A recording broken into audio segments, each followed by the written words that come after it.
Pada Kamis 16 Januari 2023, puluhan ribu kepala desa berdemo di depan gedung DPR MPR RI menyerukan revisi Undang-Undang Nomor 6 Tahun 2014 tentang desa, khususnya pasal 39 ayat 1. Mereka menginginkan 6 tahun masa jabatan kepala desa diperpanjang menjadi 9 tahun. Kepala desa mendorong perubahan undang-undang desa karena mereka ingin memiliki kekuasaan berdaulat atas wilayahnya. Mereka menuntut pengembalian hak prerogatif kepala desa, termasuk hak mengelola dana desa. Alasannya menurut mereka, saat ini mereka merasa terkekang dan tidak mampu menjalankan tugas dan fungsinya dengan leluasa karena terkekang oleh aturan yang dianggap tidak memungkinkan mereka untuk mengelola daerahnya sendiri. Pada kenyataannya, kepala desa adalah kekuatan pendorong di belakang implementasi pemerintah pusat dari berbagai inisiatif pemerintah. Menurut Joko Priyanto, Kepala Desa Buloh, Kecamatan Kunduran, Kabupaten Blora, Jawa Tengah, tuntutan kami agar kedaulatan desa dikembalikan ke desa.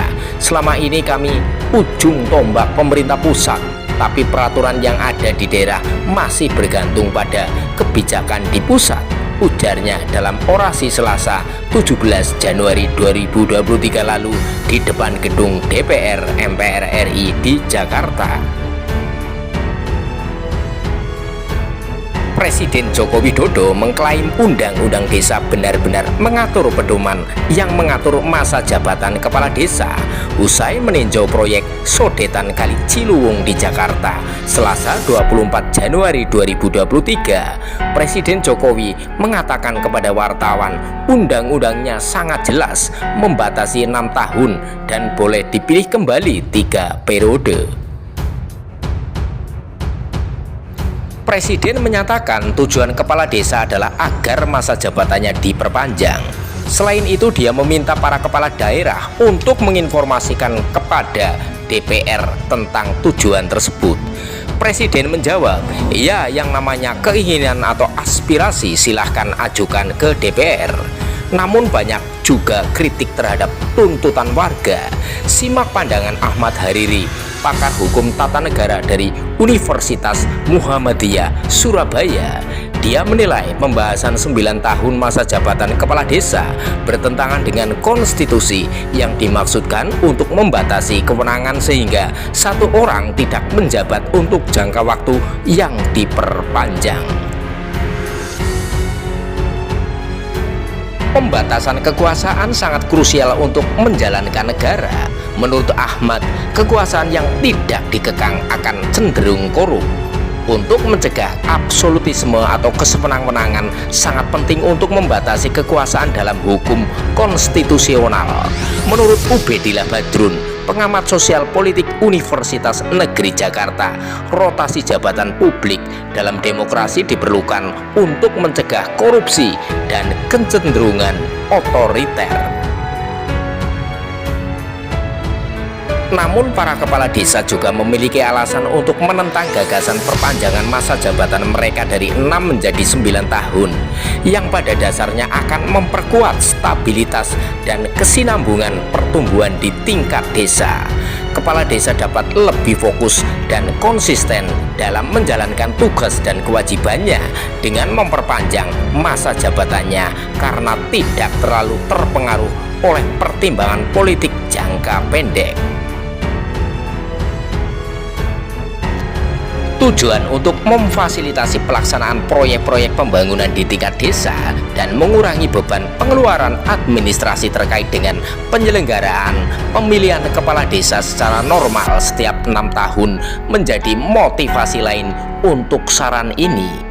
Kelebihan dan kekurangan usulan perpanjangan masa jabatan Kades dibahas Menteri Dalam Negeri Tito Karnavian. Menteri Tito menyatakan pihaknya memastikan kementeriannya mencermati permintaan perpanjangan masa jabatan Kades tersebut. Kita mulai dengan melihat pro dan kontra. Kalau banyak keuntungannya, kenapa tidak? Tito Karnavian, Menteri Dalam Negeri, berbicara kepada wartawan di Jakarta Sabtu 25 Januari 2023, kalau ada banyak kerugiannya, maka mungkin seharusnya masih di posisi Undang-Undang Desa sekarang. 6 tahun kali 3 jadi 18 tahun, itu lama sekali, ujarnya. Saat ini ada 74.961 komunitas yang terdaftar menurut data Kementerian Dalam Negeri sebagai tingkat pemerintahan yang paling dekat dengan rakyat, yaitu desa. Undang-Undang Desa lahir pada tahun 2014 untuk mengatur pengelolaan desa. Tujuannya adalah untuk meningkatkan kualitas hidup masyarakat desa, mendorong otonomi desa, dan meningkatkan keterlibatan masyarakat dalam pembangunan dan pengelolaan desa. Penatausahaan dana desa, pembentukan dan tanggung jawab lembaga desa, pemilihan dan pemberhentian kepala desa, serta hak dan kewajiban warga desa, semuanya diatur oleh Undang-Undang Desa. Untuk melayani masyarakat desa dengan sebaik-baiknya, Undang-Undang Desa juga perlu diimplementasikan secara efektif dan lembaga terkait harus bekerja sama dengan pemerintah. Namun harus diakui juga bahwa masih terdapat sejumlah tantangan dalam implementasi Undang-Undang Desa, antara lain keterbatasan dana, kelembagaan desa yang belum maksimal, dan rendahnya keterlibatan masyarakat dalam pembangunan desa, termasuk penyalahgunaan dana lokal atau tindakan korupsi oleh kepala desa. Sedangkan dana desa adalah uang yang diterima desa dari pemerintah untuk pembangunan desa dan berasal dari APBN, APBD provinsi, kabupaten, dan kota. Tujuannya adalah untuk meningkatkan taraf hidup di daerah pedesaan dan mempromosikan pembangunan desa yang memenuhi kebutuhan lokal. Prioritas pembangunan desa seperti pembangunan jalan, air bersih, pendidikan, kesehatan, dan bidang lainnya menjadi pertimbangan dalam penentuan alokasi dana desa. Sebagai contoh, batas dana desa tahun 2022 ditetapkan sebesar 68 triliun rupiah dan disalurkan ke 74.961 desa di 434 kabupaten atau kota di seluruh Indonesia.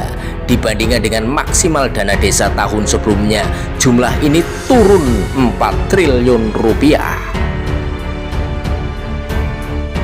Presiden Joko Widodo baru-baru ini mengundang anggota DPR dari PDI Perjuangan Budiman Sujatmiko yang merupakan pencipta dan penggagas Undang-Undang Desa ke istana menanggapi tuntutan kepala desa yang ingin memperpanjang masa jabatannya. Saya menyadari dinamika pembangunan desa seperti yang disampaikan Budiman saat diskusi tentang periodisasi jabatan kepala desa dan berlanjutnya pembangunan di desa di Jakarta Selatan Minggu 29 Januari 2023. Sepertinya waktu 6 tahun bukanlah waktu yang cukup bagi kepala desa untuk mewujudkan pembangunan dalam meningkatkan pelayanan dan kesejahteraan masyarakat desa.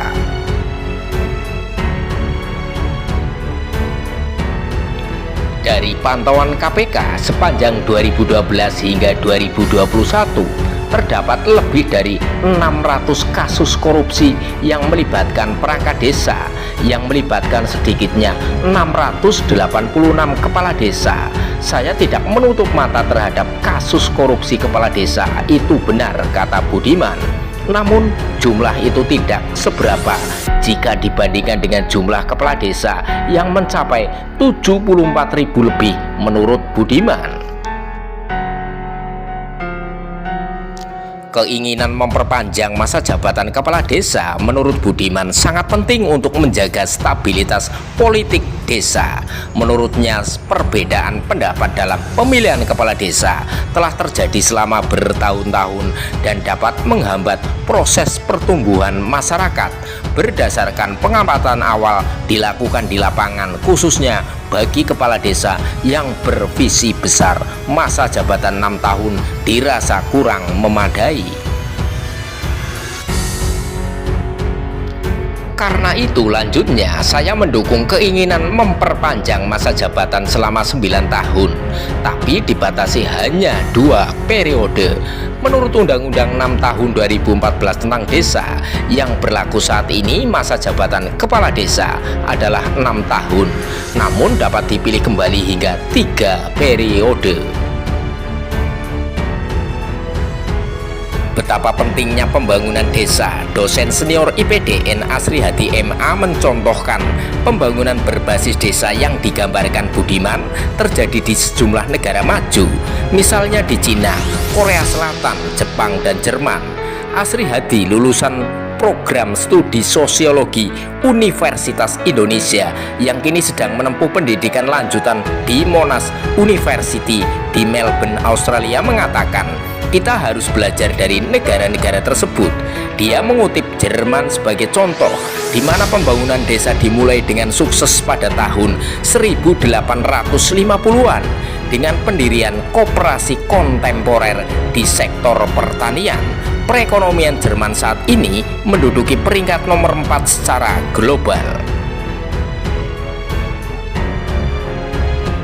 Asri mengulangi, lihat juga Jepang, di mana pada tahun 1930-an ada gerakan yang disebut Keisei Kosei Undo untuk rehabilitasi ekonomi.